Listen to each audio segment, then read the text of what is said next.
Yo, what's going on out there? It's Larry coming to you again with another Blazing Sports Report. Last night, the Spurs, they won the game. You know, I predicted the Spurs to win that, but that's not what we're going to talk about right now. I just want to give y'all a quick update. I'm pretty sure y'all already knew that. But today's video is going to be about this Eastern Conference Finals. They begin tonight between the Boston Celtics and the Miami Heat. Now, a lot of people already penning in the Miami Heat to go to the NBA Finals. This is their year. If they don't do it, blah blah blah, whatever. Now, the one I guess you could say big story of these playoffs has been injuries. Chris Bosh is out still. They don't know when he's coming back.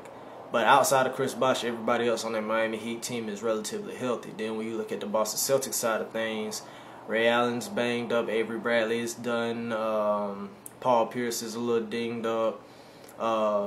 Kevin Garnett, he's putting on a great performance these playoffs, but you wonder how long he can continue to carry this. But I'm not going to blame injuries because, in my opinion, if you can get out there and play, then you're going to play. There are a lot of things that are advanced medicine they do to subdue pain. They'll feel it the next day, but come game time, they won't feel a thing. But here's the thing for me.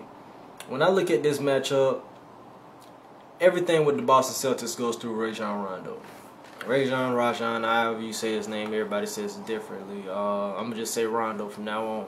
But we know that Rondo is the facilitator for the Boston Celtics. He's great defensively. Offensively, he's a floor general. He stepped up in Game 7 against Philly after Paul Pierce went out with his sixth foul. There's a lot of things that Rondo does for this team. He finds his teammates. They get set up. Even if you're not open, he will find a way to get you open. And I think that he's going to be the catalyst for this team. On the flip side of things, like I said before, like I'll continue to say, everyone wants to put this thing on LeBron's shoulders, saying that the team will only go as far as he carries him. No. D-Wade is the main man for this team. I'm going to tell you why. LeBron James, he's going to get his numbers. He's going to put up his stats. He's going to get the assists. He's going to get the rebounds. He's going to play defense. He's going to do all that other stuff.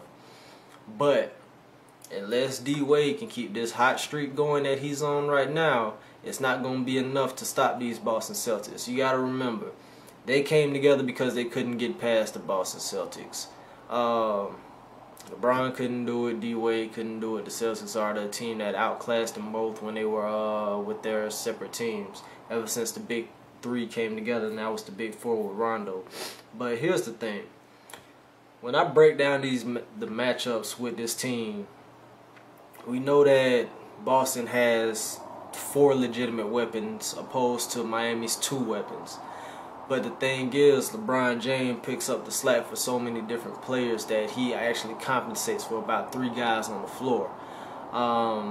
D-Wade, he's a scorer. He's going to get to the basket. He's going to attack the basket. But the thing is, the difference between Indiana and Boston is the fact that Boston, they have the mental, I guess you want to say, the mental capacity to deal with physical play, how to do it smartly, how to get inside your head, how to do all this other stuff. And the thing is, when I looked at the Pacers play the Heat, yes, they played them physical. They played them physical, but they didn't play them smart. They still turned the ball over. They still shied away from their key strength, was going inside the paint and dominating on the inside.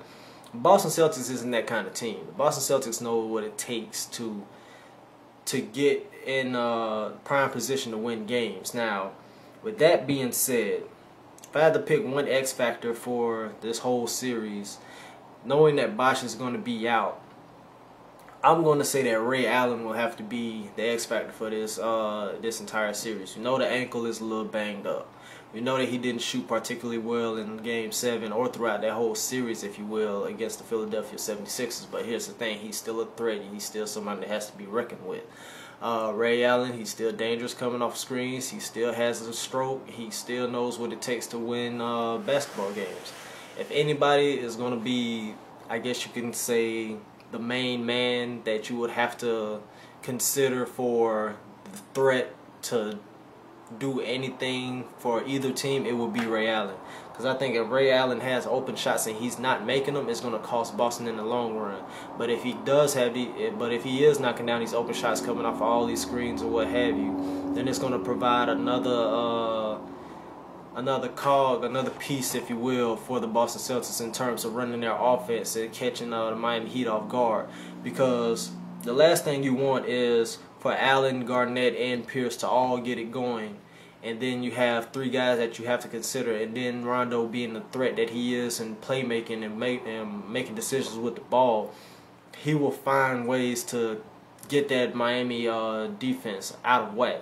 Now LeBron James is going to probably hound whoever he's playing, and he's going to play passing lanes probably the whole series in order to negate what Rondo does. But when I look at this series, like I said, Boston is smarter. They know LeBron in and out. They know Wade in and out. And after those two, you really don't have anything else to worry about, because sure, you have guys who step up occasionally, like the Mike Millers, like the Mario Chalmers. They will come through occasionally. Haslam is back from his suspension, so they know what it takes to beat these guys. They know what it takes to negate these guys, but the thing is, now they're playing together, so you got to wonder how that defensive strategy will switch up with these guys. Pierce is going to go tough. Garnett is going to go tough. Wade is going to go tough. LeBron is going to go tough. It's going to be a much scrappier series than a lot of people think. A lot of people want to say that Miami is going to completely dominate this series. I don't think that's going to be the case at all. When I look at this series, it's going to be physical. It's going to be a lot of trash talking.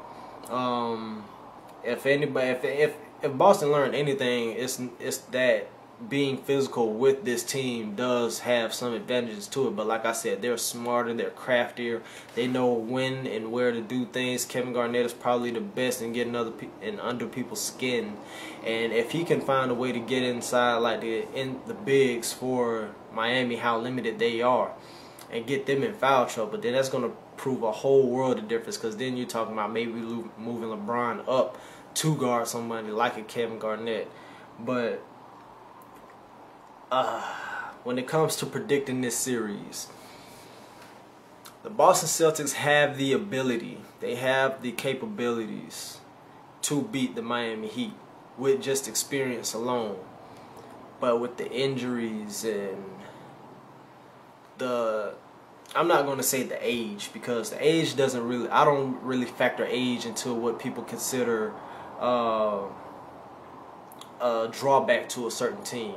I'm going to say that if anything hampers them, it's going to be the lingering injuries, whether or not that affects them on the daily grind. Because you got to consider, these guys just came off of 2 straight 7-game series. They went 7 with Atlanta. They went 7 with Philly, and both of them have been defensive grinded out type games. So you got to wonder how much more do they have left in the tank. That'll be my only question for them, for the Miami Heat. The question is whether or not they'll be able to orchestrate an offense that is capable without Chris Bosh and spreading the ball around with these Boston Celtics guys who know what it takes to win games. Now, if I have to pick a side to win, I would say it'll be Miami in 7. A lot of people think this series is going to be just a knockout, a cruise, and if you will, for the Miami Heat. But you got to remember, the Celtics played these guys tough in the regular season. I don't think anything will change now. Rondo is still playing at an MVP level, but I don't think it'll be enough. Like I said, the Celtics have the ability to beat Miami. I think if the Celtics can steal a game in Miami, I ain't gonna say steal a. They need to win 2 games in Miami. So first 2 are in Miami. If they win game 1 or 2, then they go back and win the game 5. I think that'll pretty much help them out. But they're gonna have to win at least 2 in Miami to beat them. I don't know if they can do that, because Miami is such a great team at home. But in order for Boston to win this series, Ray Allen has to step his shot game up to create more of a diverse offense for these guys, and also that